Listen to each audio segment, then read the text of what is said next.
9 সেপ্টেম্বরে হবে ডাকসু নির্বাচন, আপিল বিভাগের রায়, উৎসব মুখর ক্যাম্পাস। গণধর্ষণের হুমকি দেওয়া শিক্ষার্থী বহিষ্কার। ফলাফল বাতিলে নির্বাচন কমিশনের ক্ষমতা পুনর্বহালের প্রস্তাব, পক্ষপাতিত্ব করলে প্রশাসনিক ব্যবস্থার হুঁশিয়ারি জনপ্রশাসন সচিবের। মহেশখালীকে সিঙ্গাপুর সাংহাইয়ের মতো বন্দর নগরী করতে ভিশন মাস্টার প্ল্যান করছে সরকার। নতুন শহরে জন্ম হবে মহেশখালী, মাতারবাড়িতে জানালেন প্রধান উপদেষ্টা। হঠাৎ ডায়রিয়া উপসর্গ নিয়ে হাসপাতালে ভর্তি নাটোর পৌরসভার শতাধিক বাসিন্দা। রোগীদের মধ্যে শিশু, বয়স্ক ও নারীরাই বেশি। দেখছিলেন ক্রাউন সিমেন্ট সংবাদ শিরোনাম। 9 সেপ্টেম্বর ঢাকা বিশ্ববিদ্যালয়ের কেন্দ্রীয় ছাত্র সংসদ ডাকসু নির্বাচনে বাধা নেই। নির্বাচন স্থগিত করে হাইকোর্টের দেয়া আদেশ আপিল বিভাগেও স্থগিত হওয়ায় ডাকসু নির্বাচন নিয়ে আইনি জটিলতা কাটল। নাবিল জাহাঙ্গীরের রিপোর্ট। ডাকসু নির্বাচন নিয়ে আইনি জটিলতা শুরু হয় শিবির সমর্থিত জিএস প্রার্থী SM ফরহাদের প্রার্থিতা বাতিল চেয়ে করা একটি রিট আবেদনকে ঘিরে। ফরহাদ নিষিদ্ধ ঘোষিত সংগঠন ছাত্রলীগের পদে ছিলেন দাবি করে তার প্রার্থিতা চ্যালেঞ্জ করে হাইকোর্টে রিট আবেদনটি করেন অপরাজয় ৭১, অদম্য ২৪ মনোনীত মুক্তিযুদ্ধ ও গণ আন্দোলন বিষয়ক সম্পাদক BM ফাহমিদ আলম। প্রাথমিক শুনানি নিয়ে মঙ্গলবার বিকালে ৩০ অক্টোবর পর্যন্ত ডাকসু নির্বাচন স্থগিত ঘোষণা করে হাইকোর্ট। এর ৪৫ মিনিটের মধ্যে ঢাকা বিশ্ববিদ্যালয়ের আবেদনের পরিপ্রেক্ষিতে হাইকোর্টের এই আদেশ চেম্বার আদালতে স্থগিত হয়। বুধবার সকালে প্রধান বিচারপতি ডক্টর সৈয়দ রেফাত আহমেদের নেতৃত্বাধীন ৭ সদস্যের পূর্ণাঙ্গ আপিল বেঞ্চে হাইকোর্টের দেয়া আদেশটি স্থগিত চেয়ে করা আবেদনের শুনানি শুরু হয়। রিটকারীর আইনজীবী আদালতকে বলেন, ডাকসু নির্বাচন স্থগিত করার কোনো আবেদন তারা করেননি।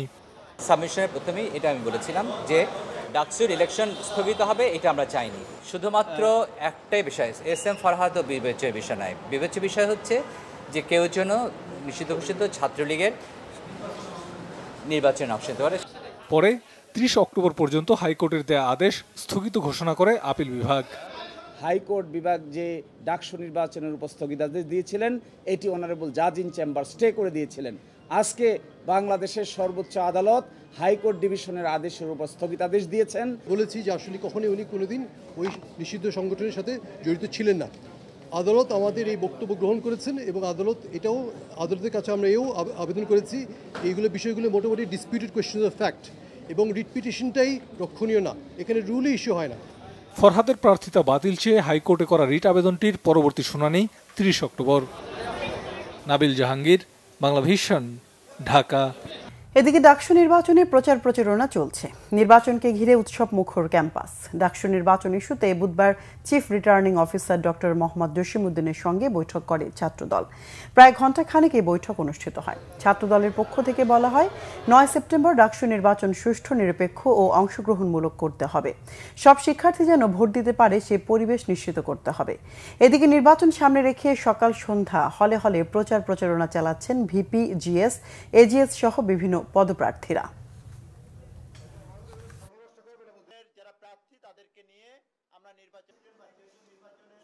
আমাদের বাংলাদেশ জাতীয়তাবাদী ছাত্রদল সমর্থিত প্যানেলের যারা প্রার্থী তাদেরকে নিয়ে আমরা নির্বাচন কমিশনের সাথে একটি আলোচনায় এসেছিলাম। আমরা তাদের সাথে দীর্ঘক্ষণ এই বিশ্ববিদ্যালয়ের সার্বিক নির্বাচন পরিবেশ নিয়ে আমরা আলোচনা করেছি এবং আমরা আশা করছি আগামী 9 তারিখ বাংলাদেশের সাধারণ জনগণ যে নির্বাচনের দিকে চেয়ে আছে এবং ঢাকা বিশ্ববিদ্যালয়ের শিক্ষার্থীদের অধিকার আদায়ের প্রধান যে প্ল্যাটফর্ম, সেই ডাকসু নির্বাচন যেন সুষ্ঠু এবং অংশগ্রহণমূলক হয়, সেই লক্ষ্যে আজকে আমরা এসেছিলাম। সামাজিক যোগাযোগ মাধ্যমে বিশ্ববিদ্যালয়ের একজন ছাত্রীকে হুমকি দিয়ে আপত্তিকর স্ট্যাটাসের জন্য শিক্ষার্থী আলী হোসেনকে ঢাকা বিশ্ববিদ্যালয় থেকে 6 মাসের জন্য বহিষ্কার করা হয়েছে। এই বিষয়ে গঠিত প্রক্টোরিয়াল সত্যানুসন্ধান কমিটির সুপারিশে আজ এই সিদ্ধান্ত নেওয়া হয়েছে। এতে বিশ্ববিদ্যালয় অর্ডারের প্রদত্ত প্রক্টরের এখতিয়ারভুক্ত সর্বোচ্চ শাস্তি। সুপারিশ অনুযায়ী সামাজিক যোগাযোগ মাধ্যমে বিশ্ববিদ্যালয়ের একজন ছাত্রীকে কুরুচিপূর্ণ ভাষায় আক্রমণ ও হুমকি দেওয়ার ঘটনায় ঢাকা বিশ্ববিদ্যালয়ের সমাজবিজ্ঞান বিভাগের 2020-21 সেশনের শিক্ষার্থী আলী হোসেনকে বহিষ্কার করা হয়েছে। আলী হোসেন শহীদ সার্জেন্ট জহুরুল হক হলের শিক্ষার্থী। একই সঙ্গে তার বিরুদ্ধে আনা অভিযোগটি বিশ্ববিদ্যালয়ের যৌন নিপীড়ন বিষয়ক কমিটিতেও পাঠানো হয়েছে। ফেরারি আসামি নির্বাচনে অংশ নিতে পারবে না বলে জানিয়েছেন নির্বাচন কমিশনার অবসরপ্রাপ্ত ব্রিগেডিয়ার জেনারেল আবুল ফজল মোহাম্মদ সানাউল্লাহ। গণপ্রতিনিধিত্ব আদেশ বা আরপিওর 12 ধারার কিছু পরিবর্তন ও সংশোধন আনা হয়েছে উল্লেখ করে বুধবার দুপুরে আগারগাঁও নির্বাচন কমিশন অফিসে ব্রিফিংয়ে সাংবাদিকদের এ তথ্য জানান তিনি। আরও জানান, নির্বাচনের সময় আইনশৃঙ্খলা প্রয়োগকারী হিসেবে পুলিশের সাথে সেনা, নৌ ও বিমান বাহিনী থাকবে। এছাড়া না ভোট শুধু একক প্রার্থীর আসনে কার্যকর করা ও ফলাফল বাতিলে নির্বাচন কমিশনের ক্ষমতা পুনর্বহাল করার প্রস্তাবও করা হয়েছে বলে জানান তিনি। আরও জানান, কোনো প্রার্থী লাভজনক প্রতিষ্ঠানে থাকলে নির্বাচনে অংশ নিতে পারবে না। প্রত্যেক প্রার্থীকে সর্বশেষ বছরের আয়কর রিটার্ন জমা দিতে হবে। প্রার্থী হলফনামায় ভুল তথ্য দিলে নির্বাচিত হলেও তার প্রার্থিতা বাতিলের বিধান ফিরিয়ে আনা সহ পরিস্থিতি বুঝে কেন্দ্রের ভোট বন্ধ বা স্থগিত করার সিদ্ধান্ত প্রিজাইডিং অফিসারকে দেওয়ার প্রস্তাবও করেছে কমিশন। এছাড়া কোন দল নিষিদ্ধ থাকলে নির্বাচন করার অযোগ্য হিসেবে গণ্য এবং তাদের মার্কা স্থগিত থাকবে বলেও জানান আবুল ফজল মোহাম্মদ সানাউল্লাহ। ঘোষণা করা হয়। বিগত 3টি জাতীয় নির্বাচনে জড়িত বিতর্কিত কোনো কর্মকর্তাকে এবার নির্বাচনী দায়িত্বে রাখা হবে না বলে জানিয়েছেন জনপ্রশাসন মন্ত্রণালয়ের সিনিয়র সচিব মোখলেসুর রহমান। মাঠ পর্যায়ের কোনো কর্মকর্তার বিরুদ্ধে পক্ষপাতমূলক আচরণের অভিযোগ পেলে তাকে প্রত্যাহার করে আইনি ব্যবস্থা নেওয়া হবে। দুপুরে সচিবালয়ে এএসআই নিয়োগ বিধি সংশোধন বিষয়ক বৈঠক শেষে এই তথ্য জানান তিনি। জনপ্রশাসন সচিব জানান, আগামী নির্বাচন একটা রোল মডেল নির্বাচন হোক, সেটা সবাই চায়। অন্তর্বর্তী সরকার সেই চেষ্টা করছে। এই সময় পুলিশের মহাপরিদর্শক বাহারুল আলম জানান, নির্বাচনকে সামনে রেখে তফসিল ঘোষণার আগে 4000 এএসআই নিয়োগ দেবে সরকার। এর মধ্যে সরাসরি নিয়োগ দেওয়া হবে 2000, বাকি 2000 এএসআই নিয়োগ দেওয়া হবে পদোন্নতির মাধ্যমে। জেলা প্রশাসক সহ প্রশাসনের ঊর্ধ্বতন পদের নিয়োগে লটারি পদ্ধতি অনুসরণের সিদ্ধান্ত নাকচ করেন জনপ্রশাসন সচিব। মহেশখালী মাতারবাড়িতে নতুন শহরের জন্ম হবে বলে জানিয়েছেন প্রধান উপদেষ্টা প্রফেসর মোহাম্মদ ইউনুস। প্রধান উপদেষ্টা প্রফেসর মোহাম্মদ ইউনুসের সঙ্গে নবগঠিত মহেশখালী সমন্বয় উন্নয়ন কর্তৃপক্ষ মিডার সদস্যদের বৈঠকে প্রধান উপদেষ্টা এই কথা বলেন। বুধবার দুপুরে রাষ্ট্রীয় অতিথি ভবন যমুনায় মিডার চেয়ারম্যান চৌধুরী আশিক মাহমুদ বিন হারুন মহেশখালী মাতারবাড়ির প্রকল্পের উপর একটি প্রেজেন্টেশন দেন। মিডার আগামী 4 মাসের কর্মপরিকল্পনা উপস্থাপন করেন তিনি। আশিক চৌধুরী জানান, প্রকল্প বাস্তবায়ন হলে প্রায় 25 লাখ লোকের প্রত্যক্ষ ও পরোক্ষ কর্মসংস্থান হবে এবং জিডিপিতে $150 বিলিয়ন মার্কিন ডলার যুক্ত হবে। বৈঠকে গভীর সমুদ্র নিয়ে গবেষণার উপর জোর দেন প্রধান উপদেষ্টা। মহেশখালী অঞ্চলে একটি আন্তর্জাতিক মানের ট্রেনিং ফ্যাসিলিটি গড়ে তোলার কথা বলেন তিনি। পরে ফরেন সার্ভিস একাডেমিতে মিডার চেয়ারম্যান চৌধুরী আশিক মাহমুদ বিন হারুন মাস্টার প্ল্যানের বিস্তারিত তুলে ধরেন। বলেন, মহেশখালীকে সিঙ্গাপুর বা সাংহাইয়ের মতো বন্দর নগরী রূপে গড়ে তুলতে এই ভিশন মাস্টার প্ল্যান করেছে সরকার। এছাড়া উত্তরা ইপিজেডে শ্রমিক নিহতের ঘটনাকেও দুঃখজনক উল্লেখ করেন আশিক চৌধুরী। বলেন, এরকম ঘটনা বিদেশি বিনিয়োগের গতি শ্লথ করতে পারে। অপ্রীতিকর ঘটনা এড়াতে সরকার একটি ব্যবসা বান্ধব আইনি কাঠামো গড়ে তুলতে কাজ শুরু করবে বলেও জানান আশিক চৌধুরী। দেশের বিভিন্ন জায়গায় আজও নানা কর্মসূচিতে বিএনপির 47তম প্রতিষ্ঠা বার্ষিকী উদযাপন হয়েছে। প্রতিষ্ঠা বার্ষিকী উপলক্ষে নোয়াখালীর সেনবাগ উপজেলার সেনবাগ বাজারে এক সমাবেশ হয়েছে। এতে বিএনপি চেয়ারপারসন বেগম খালেদা জিয়ার উপদেষ্টা জয়নুল আবেদিন ফারুক উপস্থিত ছিলেন। এর আগে একটি বর্ণাঢ্য শোভাযাত্রা বের হয়। রাজশাহীর চারঘাট উপজেলার চারঘাট পাইলট উচ্চ বিদ্যালয়ের সামনে থেকে বিএনপি নেতা আনোয়ার হোসেন উজ্জ্বলের নেতৃত্বে একটি র্যালি বের করা হয়। খুলনা মহানগর বিএনপি সাধারণ সম্পাদক শফিকুল আলম তুহিন বলেছেন, গণতন্ত্র পুনরুদ্ধারে আগামী নির্বাচনে দলের প্রার্থীকে বিজয়ী করতে একসাথে কাজ করতে হবে। দলের প্রতিষ্ঠাবার্ষিকী উপলক্ষে ফ্রি মেডিকেল ক্যাম্পের উদ্বোধন অনুষ্ঠানে তিনি এই কথা বলেন। এদিকে সাভারে ঢাকা জেলা যুব দলের সাধারণ সম্পাদক মোহাম্মদ আয়ুব খানের নেতৃত্বে বর্ণাঢ্য শোভাযাত্রা হয়েছে। মানিকগঞ্জে বিএনপি নেতা ও প্রয়াত মহাসচিব দেলোয়ার হোসেনের ছেলে খন্দকার আকবর হোসেন বাবলুর নেতৃত্বে শোভাযাত্রা ও সমাবেশ করেছে ঘিওর, দৌলতপুর ও শিবালয়ের নেতাকর্মীরা। 47তম প্রতিষ্ঠাবার্ষিকী উপলক্ষে চাঁপাইনবাবগঞ্জের শিবগঞ্জ উপজেলার পিঠালীতলা আঞ্চলিক সড়কে বৃক্ষরোপণ কর্মসূচির উদ্বোধন করেন বিএনপি চেয়ারপারসনের উপদেষ্টা অধ্যাপক মোহাম্মদ শাহজাহান মিয়া। দলের প্রতিষ্ঠাবার্ষিকী উপলক্ষে ফরিদপুরের সদরপুর ও ভাঙ্গায় বর্ণাঢ্য র্যালি বের করা হয়। এতে প্রধান অতিথি ছিলেন কৃষক দলের কেন্দ্রীয় কমিটির সাধারণ সম্পাদক শহীদুল ইসলাম বাবুল। পরে গরিব ও অসহায় মানুষের মাঝে খাদ্যশস্য বিতরণ করেন তিনি। নাটোর পৌরসভার 2 নম্বর ওয়ার্ডের শতাধিক বাসিন্দা হঠাৎ ডায়রিয়ার উপসর্গ নিয়ে ভর্তি হয়েছে হাসপাতালে। এদের মধ্যে শিশু, বয়স্ক ও নারী রোগী বেশি। ডায়রিয়া ওয়ার্ডে রোগীর চাপ বাড়লেও ওষুধের মজুদ পর্যাপ্ত থাকায় সেবা দিতে সমস্যা হচ্ছে না বলছে কর্তৃপক্ষ। পৌরসভা সরবরাহ পানি পান করে আক্রান্ত কিনা তা খতিয়ে দেখা হচ্ছে বলে জানান পৌর কর্তৃপক্ষ। হাসপাতাল থেকে জানা যায় মঙ্গলবার থেকে পৌরসভার কাঁঠালবাড়িয়া, চকিরপাড় ও ঝাউতলা মহল্লা থেকে ডায়রিয়া আক্রান্ত হয়ে ভর্তি হন। সেবা নিশ্চিত করতে চেষ্টা চালিয়ে যাওয়া হচ্ছে বলে জানান হাসপাতালের তত্ত্বাবধায়ক। ইতিমধ্যে একটা মনিটরিং টিম গঠন করে দিয়েছে আমাদের একজন সরকারি কমিশনার, তারপর পৌরসভার প্রতিনিধি, জনস্বাস্থ্যের প্রতিনিধি, সিভিল সার্জনের প্রতিনিধি সহ যে এরিয়ায় এই আউটব্রেক দেখা দিয়েছে সেখানে তারা প্রতিটা ঘরে ঘরে যাচ্ছে এবং ইতিমধ্যে পানি বিশুদ্ধকরণ ট্যাবলেট সরবরাহ করা হয়েছে। চট্টগ্রাম বিশ্ববিদ্যালয়ের শিক্ষার্থী ও স্থানীয় গ্রামবাসীর মধ্যে টানা 2 দিনের সংঘর্ষের ঘটনায় মামলার পর 8 জনকে গ্রেফতার করেছে পুলিশ। ভোররাতে হাটহাজারী উপজেলার ফতেপুর ইউনিয়নে অভিযান চালিয়ে তাদেরকে গ্রেফতার করা হয়। এর আগে গতকাল চট্টগ্রাম বিশ্ববিদ্যালয় কর্তৃপক্ষ বাদী হয়ে 98 জনের নাম উল্লেখ করে এবং অজ্ঞাত আরও 1000 জনকে আসামি করে মামলা করে। এদিকে মঙ্গলবার রাত 12টার পর থেকে চট্টগ্রাম বিশ্ববিদ্যালয় ও আশপাশের এলাকা থেকে 144 ধারা তুলে নেয় ধীরে ধীরে স্বাভাবিক হতে শুরু করেছে ক্যাম্পাস ও আশপাশের পরিবেশ। তবে গ্রেফতার আতঙ্কে আছেন স্থানীয় গ্রামবাসী। গাজীপুরে ট্রেনের সঙ্গে ট্রাকের সংঘর্ষে ট্রাক চালক ও হেলপার নিহত হয়েছেন। রাতে মহানগরীর আক্কাস মার্কেট এলাকায় এই দুর্ঘটনাটি ঘটে। পুলিশ জানায় রাত 10টার পরে ঢাকা থেকে ছেড়ে যাওয়া পঞ্চগড় এক্সপ্রেস ট্রেনটি আক্কাস মার্কেট এলাকায় পৌঁছায়। সে সময় একটি ট্রাক দ্রুত গতিতে রেল লাইন পার হতে গেলে ট্রেনটি ট্রাককে চাপা দেয়। এতে ঘটনাস্থলে নিহত হন ওই ট্রাকের চালক ও হেলপার। পরে পুলিশ তাদের মরদেহ উদ্ধার করে হাসপাতালের মর্গে পাঠায়।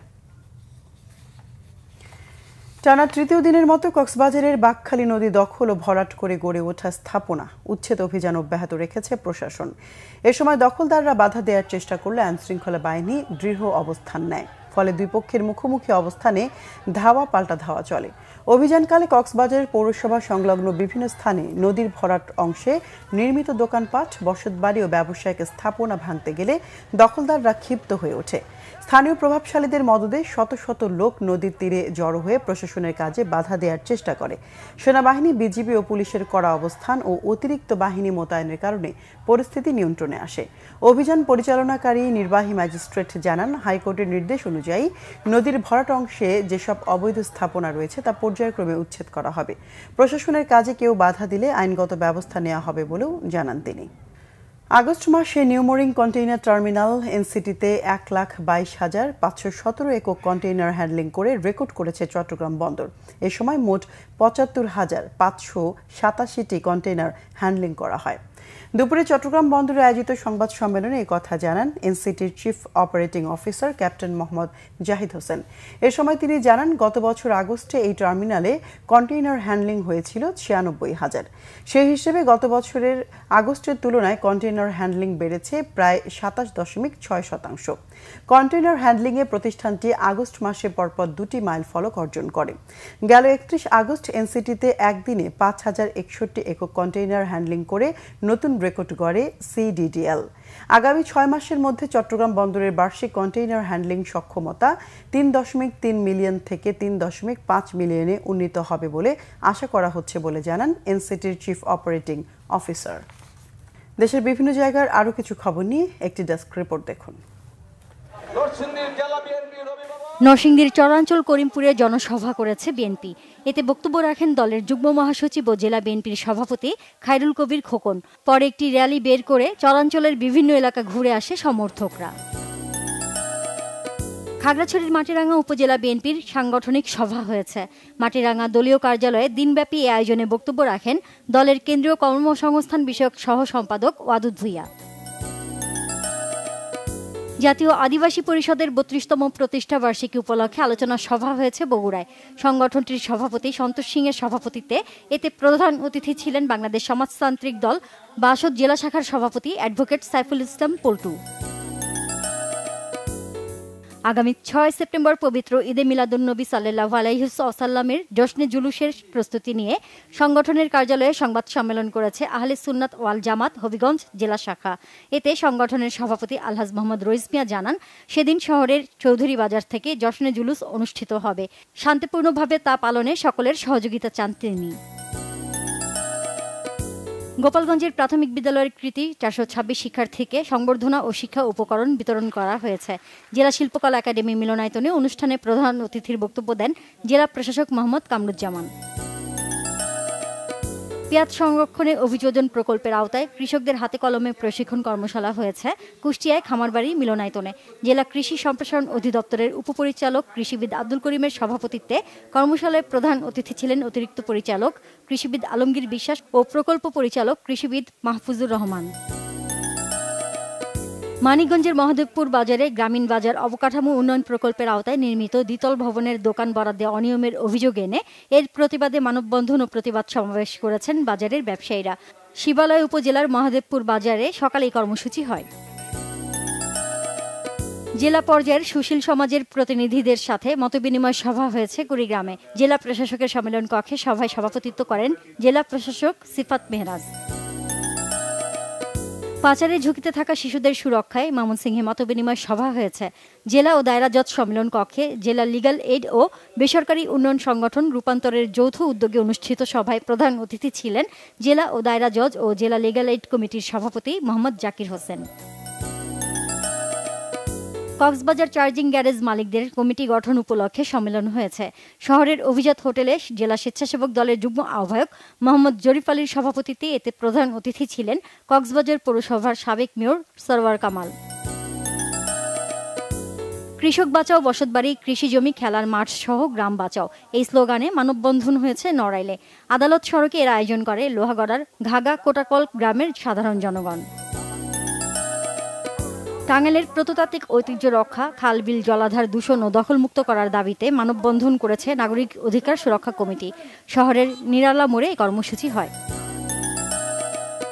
চুয়াডাঙ্গায় মেয়াদ উত্তীর্ণ রিএজেন্ট ফ্রিজে সংরক্ষণ ও ব্যবহারের অপরাধে দুটি প্রতিষ্ঠানকে 60,000 টাকা জরিমানা করেছে ভোক্তা অধিকার সংরক্ষণ অধিদপ্তর। হাসপাতাল রোড এলাকায় ক্লিনিক ও ডায়াগনস্টিক সেন্টারে এই অভিযান চালানো হয়। Nazneen Akhtar, Bangla vision news desk. সংবাদ শেষ করব ক্রাউন সিমেন্ট শিরোনামগুলো আরেকবার জানিয়ে।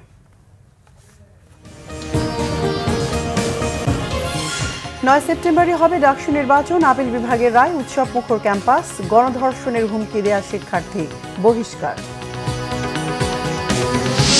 ফলাফল বাতিলে নির্বাচন কমিশনের ক্ষমতা পুনর্বহালের প্রস্তাব, পক্ষপাতিত্ব করলে প্রশাসনিক ব্যবস্থার হুঁশিয়ারি জনপ্রশাসন সচিবের। মহেশখালীকে সিঙ্গাপুর সাংহাইয়ের মতো বন্দর নগরী করতে ভিশন মাস্টার প্ল্যান করছে সরকার। নতুন শহরে জন্ম হবে মহেশখালী মাতার বাড়িতে, জানালেন প্রধান উপদেষ্টা। হঠাৎ ডায়রিয়ায় উপসর্গ নিয়ে হাসপাতালে ভর্তি নাটোর পৌরসভার শতাধিক বাসিন্দা। রোগীদের মধ্যে শিশু, বয়স্ক ও নারীরাই বেশি।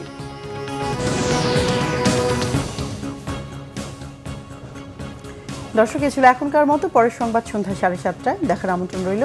এছাড়া বাংলা ভিশন সংবাদ ও সংবাদ সংশ্লিষ্ট অনুষ্ঠান দেখতে ভিজিট করুন www.bvnews24.com ও facebook.com/banglavisionnews এবং সাবস্ক্রাইব করুন youtube.com/banglavisionnews। এতক্ষণ সঙ্গে থাকায় ধন্যবাদ সবাইকে।